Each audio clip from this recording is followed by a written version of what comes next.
नमस्कार दोस्तों राज्यसभा चुनाव से पहले कांग्रेस को एक बड़ा झटका लगा था। कांग्रेसी नेता मीनाक्षी नटराजन का नामांकन रद्द हो गया था। अब सुप्रीम कोर्ट ने भी उनकी याचिका खारिज कर दी है। आखिर ऐसा क्या हुआ कि एक मजबूत उम्मीदवार चुनाव की दौड़ से बाहर हो गई? आइए जानते हैं पूरा मामला। दोस्तों, मीनाक्षी नटराजन कांग्रेस की वरिष्ठ नेता हैं और ऑल इंडिया कांग्रेस कमेटी की तेलंगाना राज्य की इंचार्ज भी हैं। मध्य प्रदेश से राज्यसभा चुनाव के लिए कांग्रेस ने इनको अपना उम्मीदवार बनाया था। अब बीजेपी की ओर से नटराजन के चुनावी हलफनामे पर सवाल उठाया गया था। सवाल यह था कि उन्होंने अपने नॉमिनेशन फॉर्म में अपने खिलाफ लंबित एक आपराधिक केस की जानकारी नहीं दी थी और इसी शिकायत की जांच के बाद रिटर्निंग ऑफिसर ने उनका नामांकन रद्द कर दिया था। इसके बाद उन्होंने सुप्रीम कोर्ट में एक याचिका भी दर्ज की थी। अब सुप्रीम कोर्ट ने भी उनकी याचिका खारिज करते हुए कहा है कि एक बार चुनाव प्रक्रिया शुरू हो जाने के बाद अदालत आमतौर पर उसमें हस्तक्षेप नहीं करती है। सुप्रीम कोर्ट ने संविधान के अनुच्छेद 329 का उल्लेख करते हुए कहा है कि ऐसे मामले में कानूनी उपाय चुनाव कानून के तहत उपलब्ध है, न कि सीधे रिट याचिका के माध्यम से। अब दोस्तों, मामले को समझने के लिए हम इसके कानूनी पक्षों पर चर्चा करते हैं।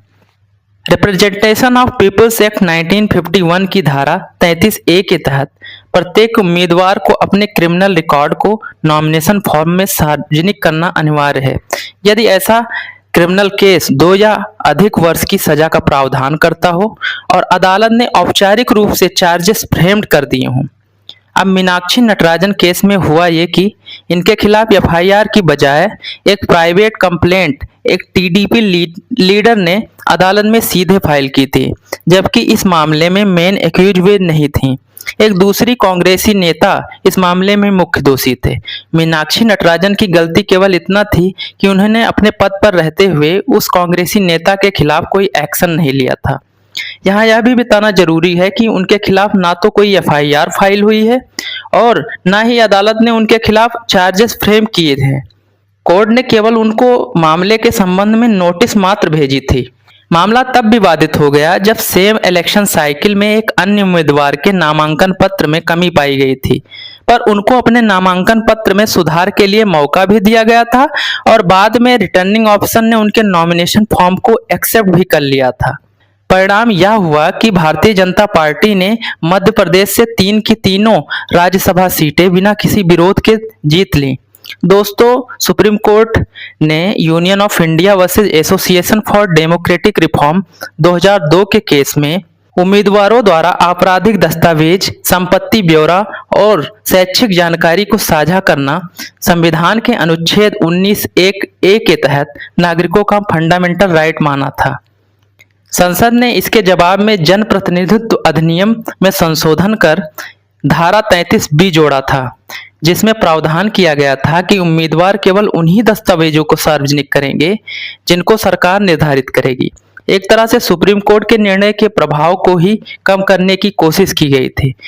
इसके बाद People's Union for Civil Liberty versus Union of India 2003 के केस में सुप्रीम कोर्ट ने धारा 33B को निरस्त करते हुए अपने पहले के निर्णय को बहाल किया था, पर पूर्व के निर्णय को अधिक स्पष्ट करते हुए यह भी निर्धारित किया था कि केवल उन्हीं आपराधिक मामलों से संबंधित जानकारी साझा करना अनिवार्य होगा जिनके तहत कम से कम 2 वर्ष की सजा का प्रावधान हो और अदालत ने इस संदर्भ में चार्जेस फ्रेम भी कर दिए हों।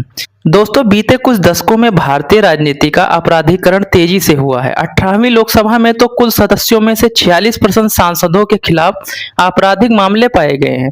ऐसे में रिप्रेजेंटेशन ऑफ पीपल्स एक्ट का यह प्रावधान बेहद महत्वपूर्ण स्थान रखता है। पर इस मामले में सिक्के का दूसरा पहलू भी है। क्या निर्वाचन आयोग कानूनी प्रावधानों से दूर जाकर और बिना किसी सुधार का मौका दिए किसी उम्मीदवार की चुनावी भागीदारी रद्द कर सकता है? संविधान के अनुच्छेद 324 के तहत निर्वाचन आयोग को फ्री, फेयर और इम्पार्शियल चुनाव संपन्न कराने की व्यापक शक्ति दी गई है। पर मीनाक्षी नटराजन प्रकरण यह सवाल छोड़ जाता है कि क्या इलेक्शन कमीशन का यह निर्णय पूर्णतः न्यायसंगत और निष्पक्ष था? दोस्तों, लोकतंत्र में संवैधानिक संस्थाओं की विश्वसनीयता तभी बनी रहती है जब उनके निर्णय पारदर्शी, तर्कसंगत और पक्षपात से मुक्त हों। अब इस मामले में आपकी क्या राय है, हमें जरूर बताएं। ऐसे ही किसी दूसरे मुद्दे पर हम अपनी आगे की वीडियो में चर्चा करेंगे। तब तक के लिए जय हिंद।